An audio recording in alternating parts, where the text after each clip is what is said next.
Barrister Gauhar का कहना है बानी पीटीआई की जानिब से ख़त IMF को भेज दिया गया। हम नहीं चाहते IMF के प्रोग्राम में रुकावट बने। हमारी शफाफ इलेक्शन की मशरूत बात हुई थी। आज बासाब्ता एक लेटर के जरिए IMF को याद दहानी कराई है। पाकिस्तान को तरक्की की तरफ लेकर जाना हमारा नजरिया है। जो लोग इक़्तिदार लेने जा रहे हैं वो खुद भी जानते हैं मैंडेट उनका नहीं। क्लियर कर कहा था कि पाकिस्तान तहरीक इंसाफ खान साहब के इंस्ट्रक्शन के मुताबिक, खान साहब का विजन है, पाकिस्तान को तरक्की की तरफ लेके जाएंगे। हकीकतन वो लोग जो कुर्सियों की तरफ भागे जा रहे हैं उनके पास अवामी मैंडेट कोई नहीं है, वो स्टोलन मैंडेट है। ट्रस्ट अवाम का हमेशा अर्न किया जाता है।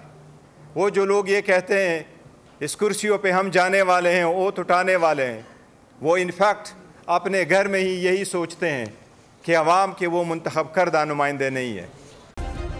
सब्सक्राइब करें और बेल दबाएं ताकि कोई खबर रह न जाए।